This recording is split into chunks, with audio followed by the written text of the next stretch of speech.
Hello friends, VAG ऑडिओजमध्ये तुमचं स्वागत आहे. मी वैशाली तुमच्यासाठी घेऊन आली आहे ट्रू ब्युटी ऑफ लवचा पुढचा भाग. चला सुरुवात करूया. ट्रू ब्युटी ऑफ लव भाग 81. सिद्ध आणि मीरा काहीच वेळाने शंतनूच्या घरी पोहोचले. बाईकवरून उतरून मीरा धावतच त्याच्या डोअरसमोर गेली आणि डोअरसमोर जाऊन क्षणभर थबकली. त्याचं मघाचं वागणं तिला त्या क्षणाला उगाचच आठवत होतं आणि ते आठवून टेन्शन वाटत होतं. तो इतका विचित्र वागतोय आणि मी लगेचच त्याला भेटायला आले. मी योग्य तर केलं ना, असं वाटून ती पुन्हा सिद्धार्थकडे आली, जो बाईक पार्क करून उतरतच होता. काय झालं मीरा, माघारी का आलीस? नाही आहे का तो घरात? मला भीती वाटते सिद्ध. आपण आलोय ते बरोबर तर केलंय ना? तो ऐकून तर घेईल ना आपलं? तिचं घाबरून विचारणं आणि तिच्या चेहऱ्यावर आलेलं टेन्शन पाहून त्याला मात्र हसू येऊ लागलेलं. तू हसतो काय आहेस सिद्ध? ती त्याला फटका मारत म्हणाली. आपलं नाही हं, तुझं. आणि अगं मग याचा इथं येण्याआधी विचार करायचा होतास मीरा. वेडपट. आता जा, काय होईल ते होईल. ये भेटून त्याला. मी तर म्हणेन चांगलं खडसावून विचार त्याला. मी बसतो तोपर्यंत इथंच.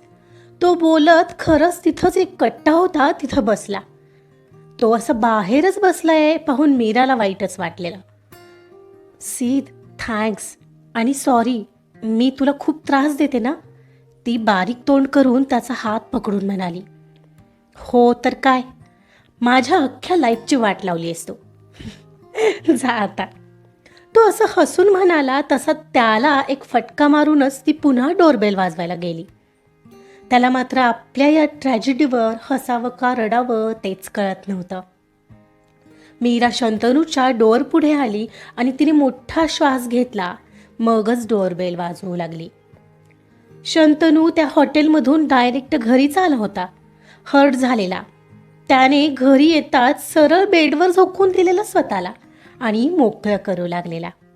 मीरा खूप दूर दूर गेली असं वाटत होतं त्याला आज. एक क्षणाला आई म्हणाली तसं आपणच खूप पॉझिटिव्ह झालो का असं वाटून त्याला अगदीच आयुष्यात फेल झालोय असं वाटत होतं. सोबतच मीराचं सिद्धसोबत ते डान्स करणं आठवलं तरी त्याच्या मनाला अतोनात यातना होत होत्या. आई जशी बाबांना समजून घेण्यात अयशस्वी ठरली, तशीच मीराही मला समजून घ्यायला अयशस्वी ठरली का मीच बाबांसारखा अति पॉझिटिव्ह झालो? याचं द्वंद्व त्याला आतून त्रास देत होतं. ओव्हर थिंकर्समध्ये मोडत असलेला शंतनू कोणाला फसवायचा विचार करू शकत नव्हता. मीराला तर नाहीच. एखादी व्यक्ती आपल्या आयुष्यात आली आहे तर ती आपलीच राहावी एवढीच त्याची साधी अपेक्षा होती. पण त्याला सिद्धचा एवढा तिटकारा का वाटत होता हे त्याचं त्यालाच कळत नव्हतं. अगदी ठरवूनही आणि माहीत असूनही त्याला तिचा एक चांगला मित्र म्हणून त्याला एक्सेप्ट करायला काही जमत नव्हतं. तो कसाही का असेना, पण मीराने मात्र मला समजून घ्यायला हवं असं त्याला मनापासून वाटत असायचं. आणि खरं तर ती आधी त्याला समजून घेतही तर असायची. ह्यामुळेच त्याची अपेक्षा आणखीन वाढलेली. मीरा त्याच्या आयुष्यात आलेली पहिली व्यक्ती होती, ती जी कधी इतकी जीवापाड महत्त्वाची झाली ते त्यालाही कळलंच नव्हतं. आणि अशा व्यक्तीने म्हणजे मीराने मला समजून घ्यायला कधीच कमी पडू नये. बस त्याला वाटायचं तिला मी कधी का काय म्हणून विचार करतोय हे देखील कळावं आणि हर परिस्थितीमध्ये तीच फक्त त्याला समजू शकते असा त्याचा दृढ विश्वास होता. आणि त्याच्या याच भल्या मोठ्या अपेक्षेचा आता चुरडा झालेला. पण शेवटी अशी अपेक्षा कोणाकडूनही ठेवणं म्हणजे चुकच असतं हे आता कुठे त्याच्या लक्षात येत होतं. तेव्हाही तो चिडला म्हणून त्याला मैदानात भेटायला गेलेली, नंबर ब्लॉक केला म्हणून कॉल करून भेटायला बोलावणारी ती मीरा त्याला आत्ताही आठवत होती. सुरुवातीला त्याला समजून घेणारी हीच मीरा आता इतकी बदलली आहे हे स्वीकारणं त्याला अतिशय कठीण जात होतं. आणि करिअर आणि प्रेम दोन्हीकडे अपयशी होणाऱ्या शंतनूला आता खूप मोठी पोकळी घेरू पाहत होती. का करतो आपण एवढं प्रेम एखाद्या व्यक्तीवर?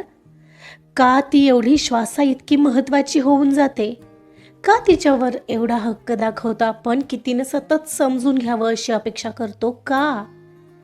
शंतनूचे रडून सुकलेले डोळे बंद होते. उशीला घट्ट पकडून पालथा पडलेल्या त्याच्या मनातले विचार काही थांबत नव्हते. नाही मिटलेल्या डोळ्यातून पाणी काही थांबत होतं. त्याचे डोळेही आता लाल झाले होते. आपल्या हातांनी, आपल्या वागण्याने तिला अखेर आपणच दूर लोटलं असा विचार करणाऱ्या शंतनूला एवढ्यात डोरबेल वाजल्याचा आवाज आला. आता ही कंटिन्यू डोरबेल वाजत होती. क्षणभर त्याला त्या दिवशी सकाळसारखा सिद्धार्थ आला की काय असंच वाटलं. आत्ता त्याला सिद्धार्थला अजिबात भेटायचं नव्हतं. तो डोरबेलच बंद करावी या हेतूने खाली निघाला. शंतनू खाली आला आणि त्याने डोरबेल बंद केली आणि मग हॉलमधून कोण आहे ते पाहिलं. पाहतो तर त्याला शॉकच लागला, कारण मीरा होती बाहेर. त्याचं पटकन हातातल्या घड्याळाकडे लक्ष गेलं. घड्याळात 9:30 वाजत होते. इतक्या रात्रीची वेळ आणि मीरा डोरबेल वाजवते. तो पटकन खालीच असलेल्या बाथरूममध्ये धावला. तोंडावर खूप सारं पाणी मारलं, केस नीट केले आणि तोंड पुसून बाहेर आला. तर मीराने इकडं डोरवर थापा टाकायला सुरुवात केलेली. शंतनू दार उघड, नाहीतर मी रात्रभर इथंच बसेन. शंतनू, शंतनू. मोठा श्वास घेऊन त्यानं दार उघडलं. तर आता मात्र ती रागानेच त्याला पाहत होती. तसं त्याने तिच्यावरची नजर हटवली आणि तिला खाली पाहतच काही झालं नाही या आविर्भावात विचारलं, तू इथं काय करतेस इतक्या रात्रीची? मला माझ्या प्रश्नांची उत्तरं हवीत. ती मिळाली की मी जाईन. नाकवर ओढत तो सरळ आत वळला आणि आत निघून आला. पाहतो तर ती आत आलीच नव्हती.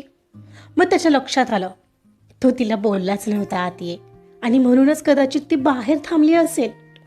ते पाहून त्याने केसांतून हात फिरवला आणि सोफ्यावर बसत तिला म्हणाला, तू आत येऊ शकतेस. Thank you so much mister Shantanu म्हणत ती अखेर आत आली आणि तिनं दार लावलं. तिनं दार लावल्याचं पाहून तेवढ्यातूनही त्याच्या हृदयाने उच्चांक गाठला होता. ती आत आली आणि त्याच्यासमोर येऊन उभी राहिली. Have a seat. No thanks, मी इथेच ठीक आहे. हाताची घडी घालून ती पुढं बोलू लागली, मला कळायला हवं की माझ्याशी इतक्या शपथा घेऊन तिकडे गेल्यावर कॉन्टॅक्ट का तोडला? का? ते ब्रासलेट काय फक्त शोसाठी दिलं होतंस? दुसरं कोणी भेटलं होतं तर तसं सांगायचं. मी इथे वाट बघितलीच नसती. तिच्या आवाजात होणारी कंपन पाहून त्यालाच कसेसं झालेलं, पण तो काही क्षण गप्पच होता. का? का मला वाट बघायला सांगून आपण थांबूया असं बोललात? का? मला उत्तर हवंय. तो मोठा श्वास घेऊन उठला आणि बोलू लागला, मी काही बोलेन. समजा थांबूया असंही म्हणालो असेल, पण तसंच करेल असं वाटलंच कसं तुला? रागाच्या भरात एखादा माणूस बोलून जातो, त्याला खरंच काही अर्थ असतो का? ते घडून जातं त्यावेळेला. होत होती माझी चिडचिड, पण तुला एवढाही विश्वास नव्हता का माझ्यावर? विश्वासाची गोष्ट तर तुम्ही बोलूच नका मिस्टर शंतनू. तुम्हाला होता का विश्वास मी तुमच्यासाठी थांबेल? अशी भीती वाटली असेल ना तुम्हाला मी सिद्धार्थसोबत लग्न करून रिकामी होईल? हां, हो, तुमच्या दोघांच्या वागण्यावरून तर तसंच वाटत होतं. सतत सीद सीद सीद, सेम कोर्स, सेम कॉलेज, मग सोबत कॉलेजला जाणं. लग्नही तुझ्या घरचे त्याच्याच सोबत ठरवतात आणि तुझा फोनही त्याच्याकडेच असायचा नंतर तर. अरे, माझा फोन त्याच्याकडे कसा असेल? मी एकदा कॉल केलेला तेव्हा तो त्यानेच उचलला होता. अरे, बाहेर असू त्यावेळी, मी नसेल फोनजवळ म्हणून उचलला असेल त्याने. ओके, मान्य आहे, तेही मी स्वीकारलं. पण मग एंगेजमेंटचीच गोष्ट का मला दुसऱ्याकडून कळते की तुमच्या दोघांची एंगेजमेंट झाली सुद्धा आहे का? तेव्हा मी नाही केला कॉल. मी बोललो थांबूया, मी चिडलो होतो, पण तुला नाही का वाटला कॉल करावा? नाही वाटलं का की कॉल करून विचारावं काय झालंय, का तुझी चिडचिड होते? एवढा अधिकार केवळ तुलाच होता ना मीरा. याआधी कधी केलं नव्हतंच का असं? मी तिथे एकटा होतो. माझ्या मनात दिवसभरात शेकडो विचार येऊन जात असायचे.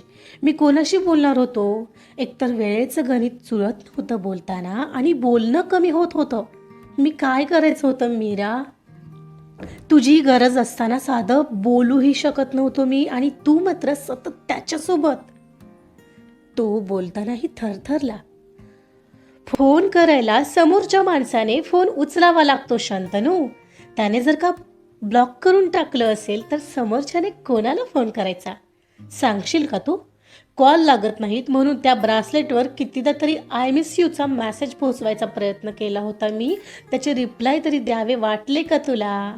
याचा अर्थ काय समजायचा होता मी? समोरची व्यक्ती रिस्पॉन्स देत नाही तरी सुद्धा तिच्या मागं लागून तिच्याशी बोलायचं एवढं निर्लज्ज व्हायचं होतं का मी? ते ब्रासलेट दिलं त्याचा यूज करायचा नव्हता तर का दिलेलं मला? आणि असं सगळं होत असताना जी व्यक्ती आपण स्वतः थांबूया बोलून गेली ती खरंच थांबली आहे असं नाही का वाटणार? काय समजायचं होतं मी किंवा इतर कोणीही? माझा ॲक्सिडेंट झाला होता मीरा. त्या 15 दिवसांच्या पिरियडमध्ये माझा फोन माझ्याकडे नव्हता कारण तो डॅमेज झाला होता आणि ते ब्रासलेटसुद्धा. मग कसं करणार होतं रिप्लाय? पण माझा इतके दिवस मेसेज नाही तर साधं एकदाही विचारलं नाहीस की काय झालंय शंतनू, का बदलतो आहेस? बोललो असतोच की मी. आणि त्या आत मला भलत्याच माणसाचा मेसेज येतो की तुमची एंगेजमेंट झालीही. तेव्हा मला काय वाटलं असेल याचा विचार केलास का? का नव्हती सांगितलीस एवढी मोठी गोष्ट? जेव्हा माझा नवीन फोन माझ्या हातात आला तेव्हा तुमच्या कोणाचाही एकही मेसेज नव्हता. एकही. फक्त सायलीचा होता. तेही तुमची एंगेजमेंट झाली म्हणून. काय? असं मेसेज सायलीने केला? ओ गॉड, आय एम सॉरी. पण तू त्रास करून घेशील म्हणून सांगितलं नव्हतं. तू एकटा तिकडे होतास, काहीही विचार करत बसला असतास म्हणून बोललो नाही. आणि एंगेजमेंट तरी कशी घाईत उरकली घरच्यांनी सांगण्यासारखंही नाही. त्या दिवशी अचानक त्यांच्या घरच्यांना बोलावून एंगेजमेंट उरकली बाबांनी तेव्हा कळलं आम्हाला. आणि तसंही सिद्धबद्दल तू किती हायपर होतोस हे मला माहीत नव्हतं का? म्हणूनच मी सिद्धला बोलले सांगू थोड्या दिवसांनी. खरंच फोनवर कशी समजावणार होते मी ही गोष्ट? त्यात तू आपण थांबूया असं बोललेलास. किती तणाव होता माझ्या मनावर हे सांगताही नाही येणार मला. तरीही माझं चुकलंय तर आय एम सॉरी शंतनू. तिनं डोळेच मिटले आणि डोक्याला हात लावला. ही गोष्ट अशी त्याला समजेल याचा तिनं कधी विचारच केला नव्हता. आय थिंक माझंच खूप चुकलंय. कदाचित मी माफीच्याच लायक नाही. You are right. तुझं हेच वागणं कदाचित बरोबर होतं हे असं झाल्यावर. आय नो यासाठी मी सजेची हकदार आहे आणि आम्हाला वाटलं आता कदाचित तुला कधीच आमच्याशी कॉन्टॅक्ट करायचा नसेल. इतका रागावलायस तू. आणि कदाचित ज्यावेळी आम्ही ट्राय करत होतो त्यावेळी तुझ्यापर्यंत पोहोचू शकलो नसू. असं त्याला काही अर्थच नाही आहे आता म्हणा. ठीक आहे, मी माझ्या या चुकीची सजा तू म्हणाल्याप्रमाणे सिद्धशी लग्न करून घ्यावीच लागेल. कारण माफ तर तू करणार नाहीसच एवढ्या मोठ्या चुकीसाठी. I am sorry. बरं झालं ॲटलिस्ट माझ्या प्रश्नांची उत्तरं तर मिळाली. येते मी. मीरा जायला निघाली तसं त्याने तिचा हात पकडला आणि तिला स्वतःकडे ओढलं. अच्छा, तर आता तुला खरंच सिद्धशी लग्न करायचं आहे. ती आता त्याच्या समोर होती. मला कोणाशी लग्न करावं वाटतं यानं काय फरक पडतो? जर समोरच्या त्यालाच मी आता नको असेल तर? म्हणत ती त्याच्या हातून सुटायचा प्रयत्न करत बाजूला होऊ पाहणार तर त्याने तिला एकदम साईडला भिंतीकडे नेलं. शंतनू प्लीज सोड. मला ऑलरेडी लेट झालाय. आणि हो, तू वाईट नाही, मीच वाईट आहे. मला नाही जमलं तुला समजून घ्यायला. कदाचित माझीच लायकी. ती पुढं काही बोलणार एवढ्यात त्याने तिच्या तोंडावर हात ठेवला. बस झालं हा मीरा. आता तुझा एकही शब्द नकोय. आता तो तिच्या अगदी जवळ होता आणि त्याच्या नजरेला तिची नजर भिडली होती. रडल्यामुळे तिचेही डोळे अगदीच कसे तरी दिसत होते. मघाशी तयार होऊन आलेली ती आणि आताची ती यात जमीन आसमानचा फरक होता. पण त्यालाही हा फरक चांगलाच जाणवत होता. तिला असं पाहून त्यालाही वाईट वाटत होतं. पण आताची ती मीरा होती जी त्याला मनापासून आवडायची. सोड शंतनू प्लीज. त्याचा हात बाजूला करत ती सुटायचा प्रयत्न करत आणि नजर भलतीकडे वळवून बोलली एखाद्या परक्यासारखी. पण त्याने तिला अगदीच फर्मली पकडलेलं आणि तिला एकटक निहाळत होता. तिचे डोळे त्यातूनही पुन्हा एकदा पाणावले आणि आता मात्र त्याला तिला असं पाहवत नव्हतं. हे आय एम सॉरी ना मीरा, आय एम सॉरी. त्याचा आवाज आपोआप बदलला होता. मघाचा ॲटिट्यूड गळून पडला होता आणि त्याने तिला घट्ट मिठीत घेतलं आणि तिला जवळ ओढत कडल करू लागला. मला फक्त तू माझ्याजवळ येऊन बोलावं, समजवावं, अगदी रागवावं असं वाटत होतं आणि म्हणून माझी चिडचिड होत होती यार. सॉरी ना. तो आता मनातलं सगळं बोलत होता, पण ती मात्र त्याला दूर सारत होती. आताही त्याच्या मिठीतून सुटायचा प्रयत्न करत होती. नाही, नको शंतनू, मी वाईट आहे. तुझ्या अपेक्षाच नाही पात्र ठरले ना. सोड तुम्हाला प्लीज. नको यार, नको जाऊया आपण पुढे. आपण खरंच थांबूया. तसाही आता माझा तुला कंटाळा आला असेल नाही. तिच्याकडून तो शब्द आला तसं मात्र त्याचं हृदय क्षणभर थांबलंच. तो झटकन बाजूला झाला आणि तिचा चेहरा ओंजळीत घेऊन तिच्याकडे पाहत म्हणाला, काय म्हणालीस हे मीरा? काहीही बोलू नकोस हा आता. बस झालं नाही यार, मी नाही राहू शकत तुझ्याशिवाय. सॉरी ना यार, मीही चुकलो ना. तिच्या डोळ्यातून अविरत ओघळणारे अश्रू पाहून, ए मीरा, तू रडू नकोस ना यार. मीरा, आय लव्ह यू यार. आणि आता पुन्हा असं बोललीस ना तर बघच, मी काय करेन मलाही माहीत नसेल. मी आधीच बोलले, तू फक्त माझी आहेस, कळलं ना. तिच्यावर किंचित रागवायच्या ओघात त्याला तिच्या ओठांची भुरळ पडलीच. क्षणाचाही विलंब न करता त्याने त्यावर हक्क गाजवला. त्याच्या त्या एका कृतीने तिचा राग मात्र बर्फासारखा विरघळू लागलेला. इतक्या वर्षांचा दुरावा त्या एका प्रेमळ स्पर्शाने गळून पडू लागलेला आणि आता कुठं तिनं त्याच्या मिठीचा स्वीकार त्याला आणखी जवळ ओढत गेला. आजचा पार्ट इथंच संपलाय. जवळजवळ दोघातलं सॉल्व झालंय, पण शंतनू तिच्या बाबांना मनवू शकेल का? आणि सिद्धार्थ चिडलाय त्याचं काय? पाहूया पुढच्या भागात काय होतंय. तर ऐकत रहा ट्रू ब्युटी ऑफ लव्ह. कथा आवडत असेल तर लाईक करा, सबस्क्राईब करा आणि शेअर सुद्धा करा. Thank you so much.